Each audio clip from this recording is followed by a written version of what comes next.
শুভ সকাল সবাইকে। আশা করি সবাই সুস্থ আছে, কিন্তু আমি সুস্থ নাই দেখে ঠিকমতো ভিডিও করতে পারতেছি না। কয়েকদিন পরপরই আমার একদম অসুস্থ হয়ে যাচ্ছে, এর জন্য ভিডিও করাই হচ্ছে না। তো আমার পেটস কলোনিতে অনেক নতুন নতুন আপডেট আছে, তো সেই আপডেটগুলোই দেখাবো আজকে। নতুন আপডেটের মধ্যে আমার রাজহাঁসের বাচ্চা ফুটছে। তো বাচ্চা মাত্র দুটোই ফুটছে, আগের বার তিনটা বাচ্চা ফুটছিল, একটা মারা গেছে। এবার হলো দুটাই ফুটছে, কারণ বাকি ডিমগুলো তিনটা নষ্ট হয়ে গেছে। আর তারপরে খরগোশের বাচ্চার আপডেট আছে। তো সব কিছু আপডেট আছে, এক এক করে দেখাই। এবার প্রথমে রাজহাঁসের বাচ্চা দেখাই। এই হলো আমার রাজহাঁসের বাচ্চা, পরের ব্যাচের আর দ্বিতীয় নম্বরের বাচ্চা। এগুলোকে ছাড়া যাচ্ছে না, আমি ছাইরে ফেলতে পারতেছি না, কারণ কি আগের যে বাচ্চা দুইটা আছে সেই বাচ্চা দুইটা প্রচুর পরিমাণে গলার এখানে কামড় দিচ্ছে। মানে এগুলোকে এর জন্য হলো আটকায় রাখতে লাগবে। ওই দুইটাকে আটকায়, বড় দুইটাকে আটকায়, ছোটগুলোকে ছাড়ি। আবার ছোটগুলোকে যখন হলো আটকায় রাখি তখন বড়গুলোকে ছাড়ি। তো চিৎকার করতেছে, ওকে তো এবার দেখাই হলো আমার খরগোশ।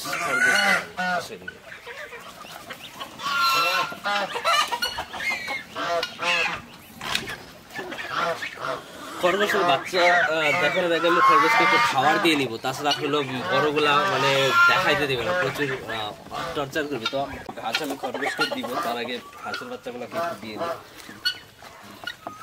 খরগোশকে এখন দেওয়ার পরে আমি হলো বাচ্চাগুলোকে বের করবো এক এক করে, তাছাড়া হলো বের করতে দিবে।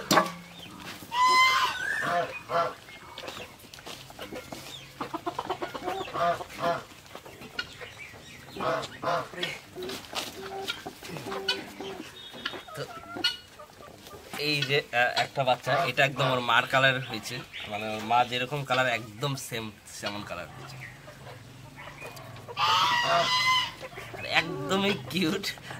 এইটা আমার সামনে চলে আসে কেন? আর একটা বের করি এর সঙ্গেই।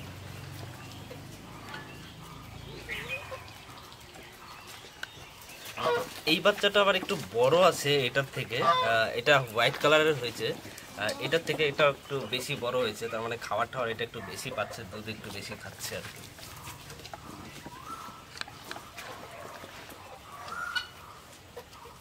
একটা এটা হলো কালো কালার হয়েছে একদম, খালি একটা পা এই সাইডে সাদা, আর মাথায় একটা টিকা, আর গোটাটা একদম কালো। আর এটাও একদমই ছোট, সব থেকে ছোট এটা। আর একটাই আছে লাস্ট, সেটা আমি বের করতেছি।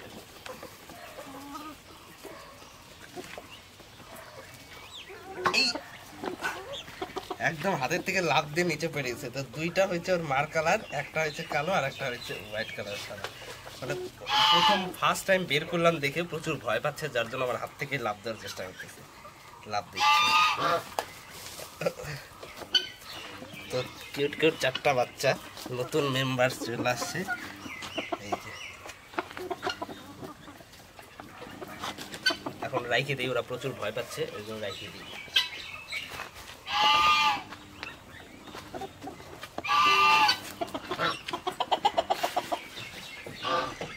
তো এবার আসি আমার হলো গোল্ডেন ডায়মন্ড ডাব, গোল্ডেন বলতেছে ডায়মন্ড ডাবের এখানে। তো এদিকে এই সাইড থেকে দেখো, ডায়মন্ড ডাব মেলটা উইড়ে চলে গেছিল। উইড়ে বলতে এই ঘরটা খোলা ছিল, এই পাশেরটা মুরগিটা খোলা ছিল, তো কোনো এক দিক দিয়ে বের হয়ে গেছে ফাঁকা দিয়ে, মেলটা বেরোয় অনেক দূর চলে গেছিলো। তো সেই ভিডিও আমি মোবাইল থেকে করে, তো উইরে আমাদের হলো এই যে স্কুল ঘরে চলে আসছিল। এই স্কুল ঘরে পাখার ফ্যানের ওপরে বসে আছে।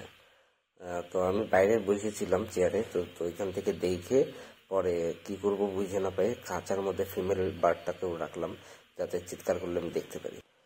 আমি এখানে চেয়ারে বসেছিলাম আর দেখি ওই জায়গাটা ডাকতেছে, তারপরে ওইখানে উইরে ওই জায়গায় গেল, ওইখান থেকে ডাইরেক্ট হলো ফ্যানের মধ্যে বসছে। তখনই আমি কি করবো বুঝে না পাই প্রচুর ভয় পেয়ে গেছিলাম যে যদি হারাই যায়, মানে প্রচুর ভয় পেয়েছিলাম। পরে ওইখানে দেখলাম, দেখে গিয়ে ফিমেলটাকেও খাঁচার মধ্যে ভরে রাখলাম, যাতে চিৎকার দেখে তো মানে হার্টবিট একদম বাইরে গেছে, একদম ধকধক করতেছে। আমার হাতের এক মুঠায় একদম গোটাটা।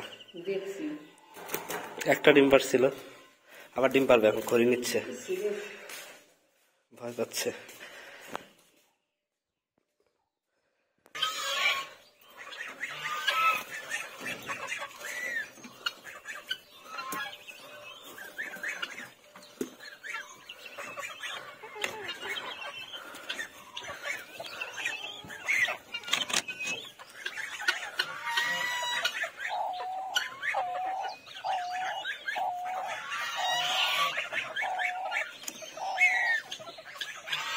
সময় যা ভয় ধরা দিছিল, কোন দিক দিয়ে যে বেরোয়েছে, এই ঘরটা খোলা ছিল, এই ঘরটা খুলে রাখছিলাম যে মুরগি ডিম দিবে দেখে।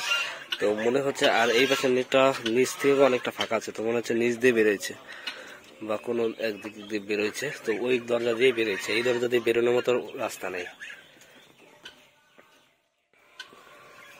আমি আজকে ওই যে সেটাও দিয়ে দিছি, ওইখানে ঘাসের একটা টপ, যে ওইটার ওই পাশে, কারণ আমি ওই কর্নারে দেখতেছি ওরা বাসা বানাচ্ছে, তো এর জন্য ওইটা দিয়ে দিছি যাতে এই পাশ থেকে কিছু না দেখা যায়, ওদের একটু কমফর্ট ফিল হবে। প্রচুর ভয় পেয়েছিলাম এদের জন্য। সেই মোবাইল থেকে সেই ভিডিওটা দেখে আর এত সুন্দর করে ডাকতেছে মেলটা,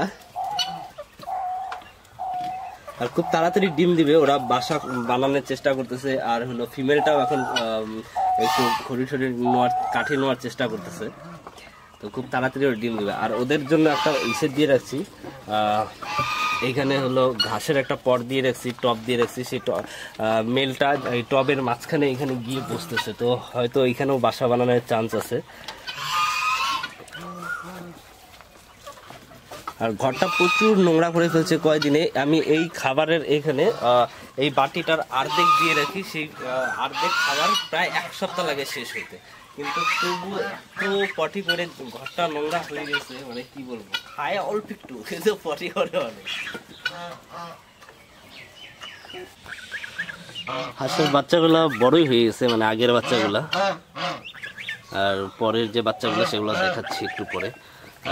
এই দুইটার মধ্যে আমার মনে হয় যে এই যে এটা যে আছে এটা হয়তো মেল আছে, মেল হবে, আর ওই পাশে যেটা আছে এটা ফিমেল হবে, কারণ এটা একটু সাইজে ছোট আছে, তাও বুঝতে পারতেছি না। আর এই যে বড় মেলটা, এই যে এখানে বড় মেলটা।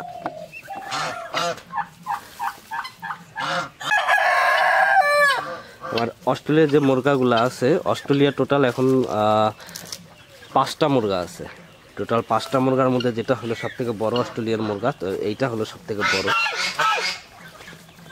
এখন মানে ওই খাঁচার যে সিল্কের সঙ্গে যে মুরগাটা ছিল সেই মুরগাটাকে সবসময় ছাড়া রাখি দেখে ওপরে উঠে বসে আছে, কারণ ওই মুরগাটা খুব তাড়া করে। আর বাকি সবগুলো যে ঘোরাঘুরি করতেছে নিচ দিয়ে। আর এটা হলো বাড়ির সব থেকে বড় মুরগাটা, গিফটের যে মুরগাটা ছিল সেটা এই যে এখন বাড়ির লিডার হয়ে গেছে। আর ছোট মুরগিগুলা এই যে সব, এগুলোও কিছুদিন পরেই ডিম পারবে, একদম অ্যাডাল্ট হয়ে গেছে, দেখে অনেক ছোট লাগতেছে কিন্তু অ্যাডাল্ট হয়ে গেছে।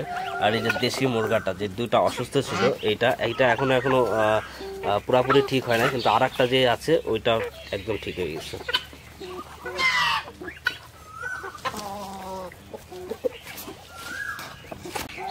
মার তিতিরটা হলো ঠিক মতো ডিম পারে না, মানে এক এক দিন এক এক জায়গায় ডিম পারছে, বাইরেই বেশি পারছে, মাটিতে যেখানে সেখানে খুঁজতে লাগছে। তো হলো 5টায় ডিম পারছে, তারপরে আর ডিম পারছে কিনা আমি জানি না, মানে খুঁজার পাইনি আশেপাশে।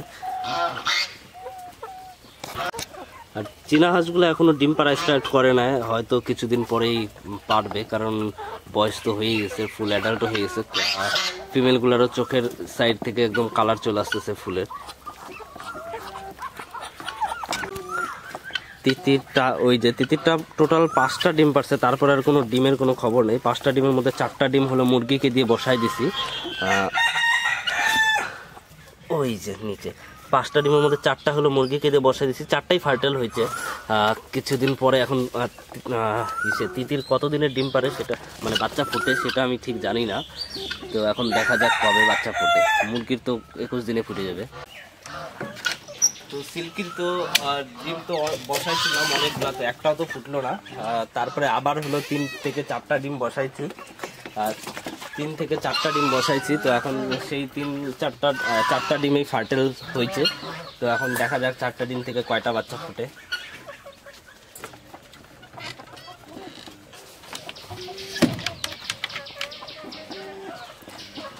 তো এই ছিল আজকের আপডেট, আবার দেখা হচ্ছে পরবর্তী ভিডিওতে। এখন চেষ্টা করবো সপ্তাহে অন্তত 2 থেকে 3টা রেগুলার ভিডিও আসবে না সপ্তাহে, তো সপ্তাহে হাইলি খুব বেশি হলে 3টা ভিডিও আসবে, কোয়ালিটি ভিডিও আসবে, আর প্রত্যেকটা ভিডিওতে নতুন নতুন আপডেট থাকবে। তো আপাতত আজকের মতো এতটুকু ভিডিও, তত দেখতে থাকো।